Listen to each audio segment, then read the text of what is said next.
Hello there. I would like to share with you an insight into the process of ukulobola as it is conducted in this day and age. And I can speak from experience about this because from time to time I act as unozakuzaku. Unozakuzaku, that is a siXhosa term meaning an agent. A lobolo negotiating agent is called unozakuzaku in siXhosa. So then, as an occasional nozakuzaku, I can rightly claim to be familiar with the process of ukulobola or elements thereof.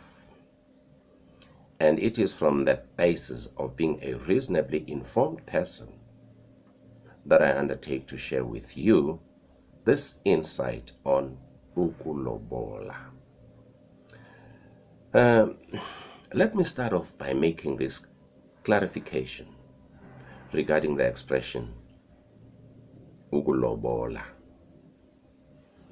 In terms of grammar, that expression is a participial phrase.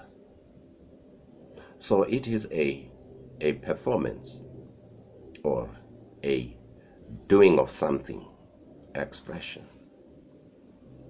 But ukulobola is also a subject of intense discussions in conversations where interesting questions regarding it and its practice are often raised. And such questions, in addition to being evaluative, they also tend to interrogate the differentiated ways in which ukulobola is conducted by various ethnic groupings today. And it is precisely these differentiated ways of conducting the process that makes ukulobola the choice subject for this discussion. But before I get down to discussing the procedure protocols of ukulobola, I must first give you my personal description of what ukulobola is. Ukulobola, as I understand it, is the inherited and culturally conditioned process for setting up umzi. Now I don't know what is umzi called in English.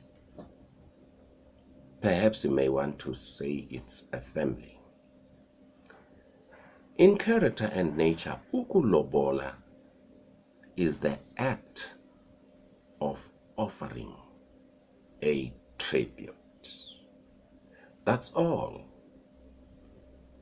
And the question arising out of that observation would probably be, okay then, what is a tribute in the context of ukulobola?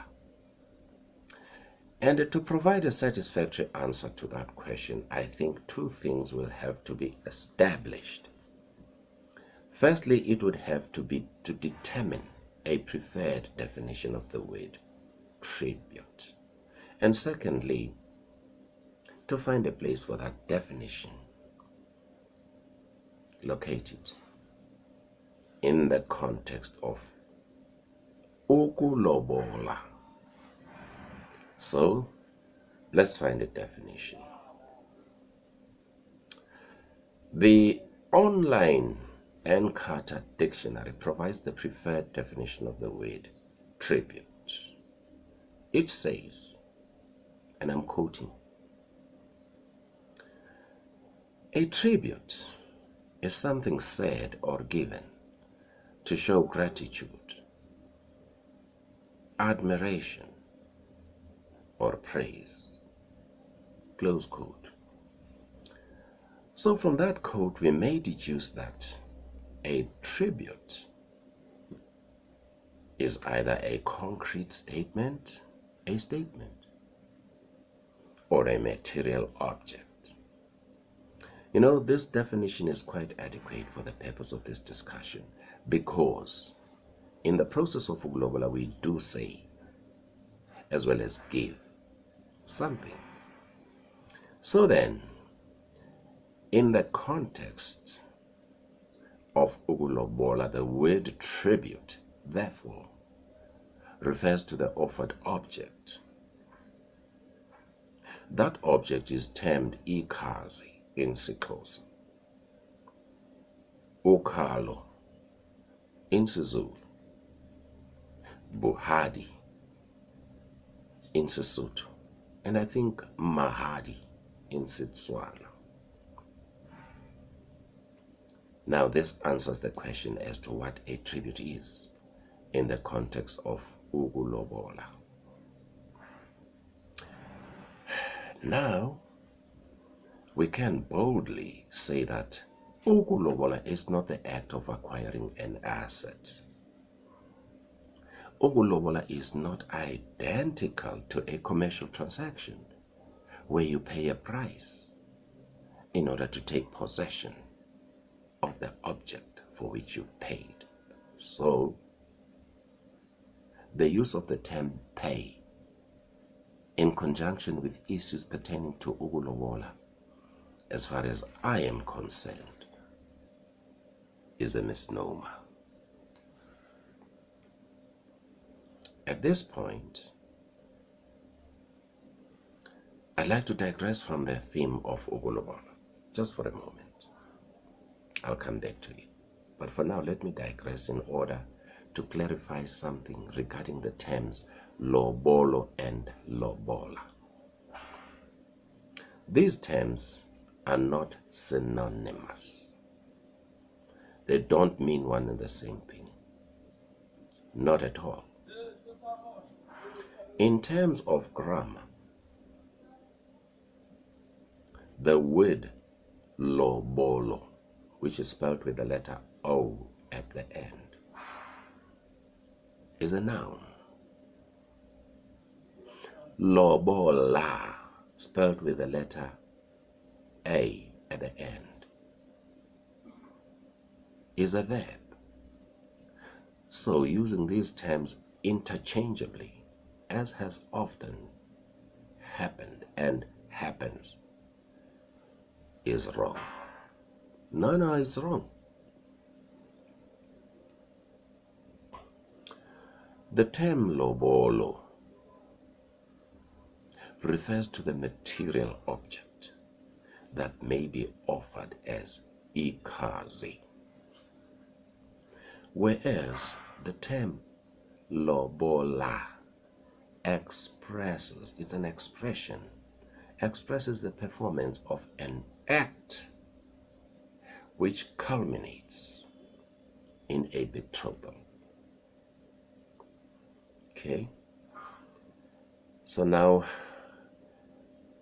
we may revert back to the discussion of ukulobola, the theme of this discussion. Anyway, the process of ukulobola is conducted in ways that can be characterized as variations on a theme. This kind of procedure seems to have always been the pattern of doing things since the advent of the custom. And I would venture to say that this particular pattern is responsible for a great deal of confusion regarding the appropriate way of doing ukulobola. This variations part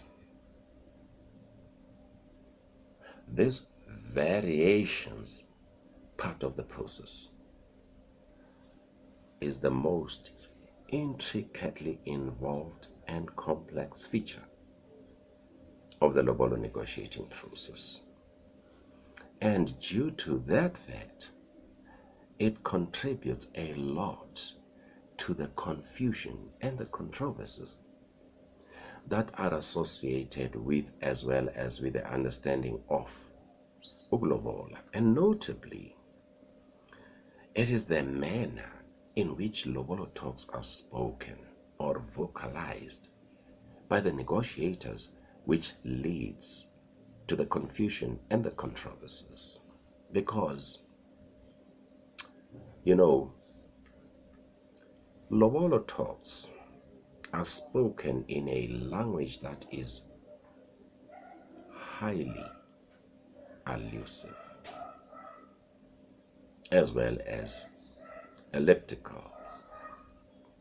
But now, that happens to be the standard language of ukulobola, and it is deemed to be consistent with the idiom and the forms of expression to which the people who devised the culture adhere. The takeoff, that is to say, the starting point of the variations part of lobolo talks is always a gratuitous set of preliminary procedures. Now, I will not give a breakdown of those procedures, save to say that they may include the imposition of penalties for infringements of sometimes obscure customary codes of conduct. But then, those are the rules of the game.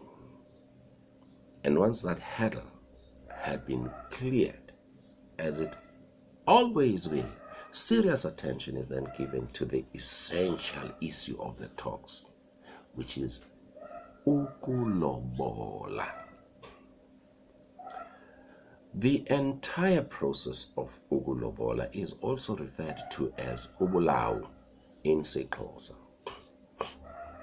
So as I'll be taking you through some of the salient aspects of the process, I'll use these terms ukulobola and ubulawu interchangeably.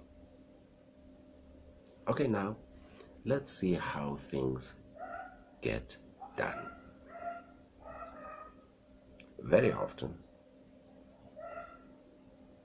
onozakuzaku, that is to say the lobolo negotiating team, very often they will open ubulawu talks with a proposal statement. A statement which is conceptually understood or known as ukucela intombi. Directly translated, ukucela intombi means to ask for the girl. Typically, onozakuzaku would voice this asking in ways that are similar to the following construction. Now, this is just a construction. We approach this homestead as representatives of such and such a family. Our mission is to facilitate the forging of a superfraternal relationship bond between yourselves and them.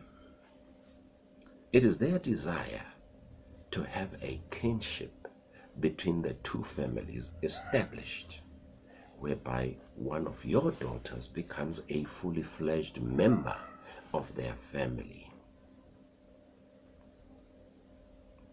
So, and I'm closing the quote. So, you can see that the concept of ukucela intombi is the basis of the process of ukulobola. Now, as a culturally prescribed marriage facilitating process, ukulobola is conducted in accordance with some rules of procedure. And the modalities work something like this. On arriving at a girl's home, onozakuzaku, the lobolo negotiating team, identify themselves by the clan's name of the family that they are representing, and then proceed to announce the object of their visit, which, as I've already said, would be understood as ukucela intombi. And a sample of how this might be worded has been given already. I've done that. Now,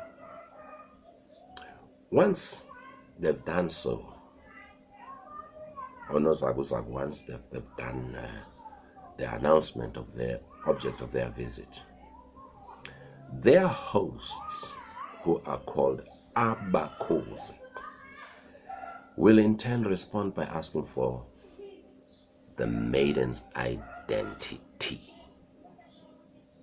And this requirement is known as ukufuna igama lentombi. There are two different ways of responding to this. One, the visitors, or nozakuzaku, may present a note with the girl's name written on it, and that would suffice.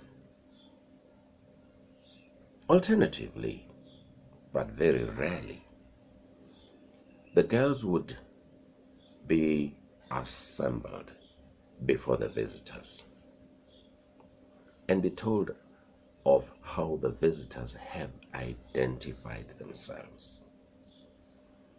And the girls would be advised to say whether or not they know the visitors. The subject girl will respond by saying, "We know them," and after that, the girls are dismissed. Now, either of these two forms or methods of identifying intombi, the girl in question, opens the way for the girl's family representatives to entertain the visitor's proposal, which, as I've already said, would be understood as ukucela intombi. And generally, this is how it happens. The hosts, abakhozi, addressing onozakuzaku, would say, "Since intombi," that is to say the girl, "has acknowledged you, nivunyiwe intombi, as her suitor's representatives, will you present to us the cow called ubuso bentombi?"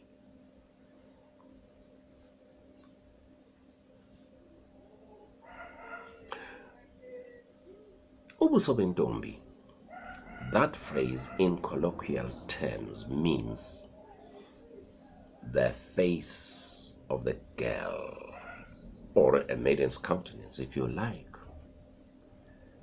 But as used in the context of ubulawu, the meaning of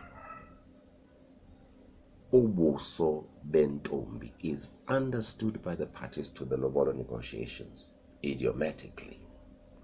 In this case, ubuso bentombi would be understood as referring to a nominal cow. A nominal cow with a particular significance. The significance being that ubuso bentombi is never counted as part of the nominal head constituting ikhazi lokulobola. And furthermore, it fetches a value that is higher than what will be set for the rest of ikhazi lokulobola cattle, the lobolo tribute. And the second cow, in addition to ubuso bentombi, will be asked for so that the number of cows that will be asked for at this, which is the first round of ukulobola talks, will be 2. Just 2.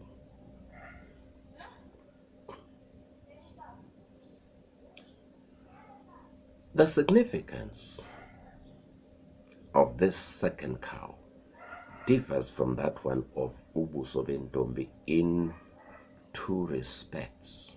Firstly, this cow signifies, as it were, the suitor's irrevocable commitment to marrying the girl, probably more or less as the engagement ring in other cultures does. Secondly,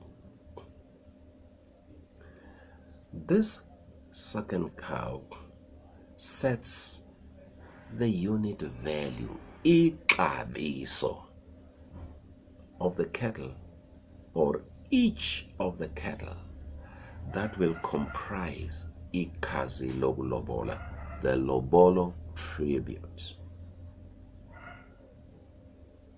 Now, once the identity of the girl in question, igama lentombi, has been certified, and the 2 nominal cows presented, one component of onozakuzaku's mission would have been accomplished. And the remaining task for them now, in this first round of ukulobola talks, their task would be to report back, a procedure known as ukubuya nelizwi. They would report back to the suitor's family. And generally, that would consist of a 1-sentence or 1-word statement, if you prefer, which is sivunyiwe. And if you want an English translation, it would be our proposal was accorded a favorable response. Now that would bring the first round of ukulobola talks to a close. The process of ukulobola or ukulobola is conducted in a 3-stage format. And once the first stage has been done, the process moves to the second round or second stage.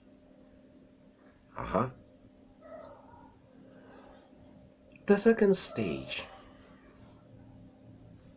enjoins onozakuzaku to present some cattle. It is important for you to make note of this.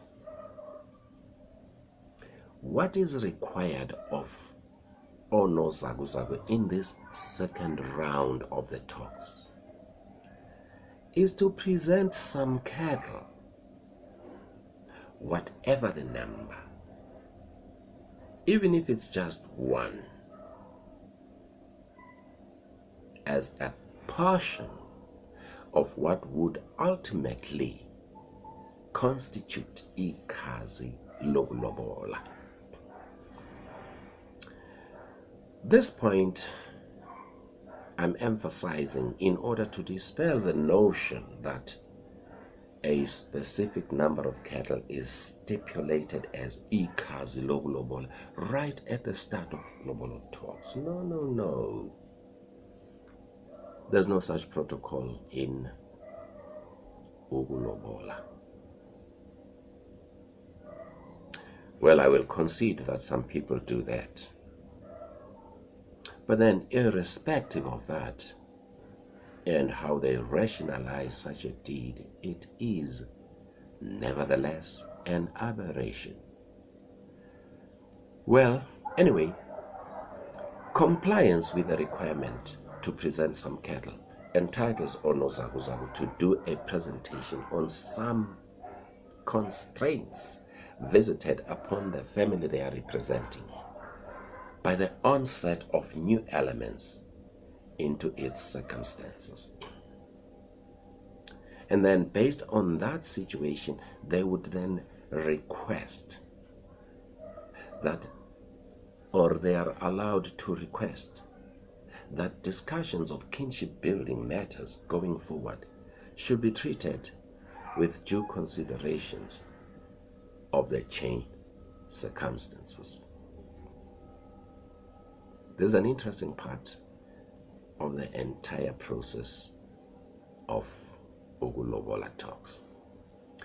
This occasion, the second stage, it also affords them the opportunity of negotiating a downward adjustment of ikazi.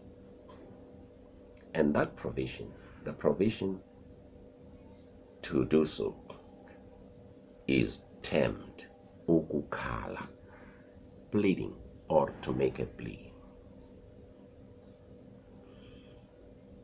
And a proportion of their request invariably will be granted as a result of skillful utilization of the provisions of ukukhala. Ukukhala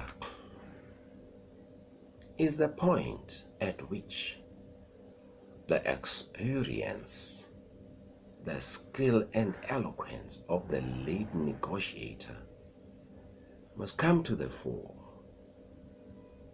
because it is those attributes that will influence the extent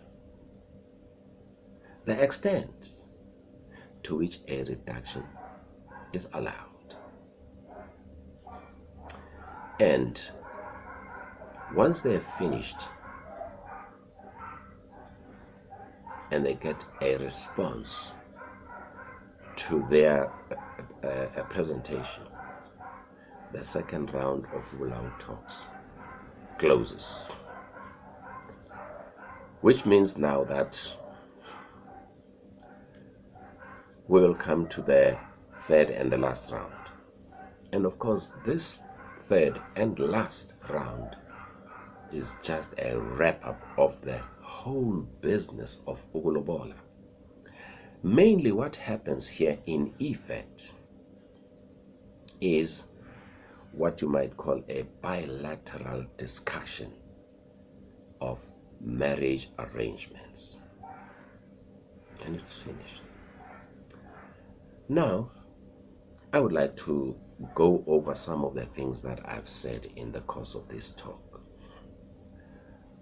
so as to clarify certain points or to expand on the meaning of those points. 1. Firstly, the procedures that I've outlined here have focused on just one example of the whole variations on a theme segment of the process of ubulau or ukulobola. And this example, I chose it because to me it seems to avoid a host of pitfalls that can be encountered in the process of ukulobola. 2, I have used the descriptive term nominal in reference to cows or head of cattle. And I've done this to indicate that cows or head of cattle are just code words for money. But then in Bulau talks, they are employed as a throwback to the days when material value was expressed in agrarian terms like crops, domestic animals, and so on. The underlying objective here is to ensure that cultural norms are not completely abdicated, even though the need to move with the times is recognized. You know, one authority has noted that culture, and I'm quoting, culture is a fragile achievement which could always fall prey to the forces of disorder and disintegration. Close quote. So my view is that there should be an imperative to maintain bias towards the retention of heritage culture. And of course, to do so, even in matters such as the essential elements and objectives of the process of ukulobola. 3, ukucela intombi.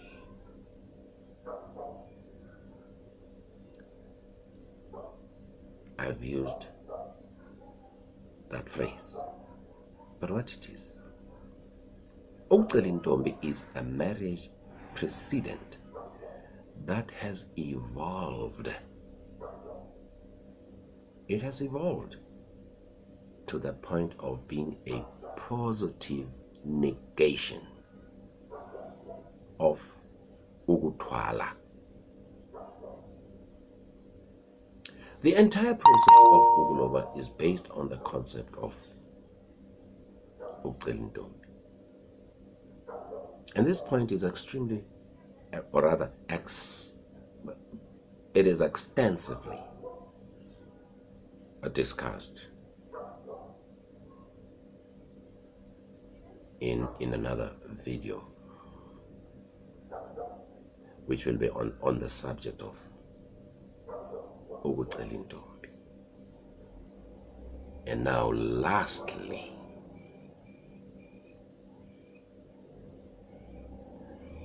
I have deliberately omitted to indicate what an optimum number of cattle for ikhazi lokulobola should be or would be.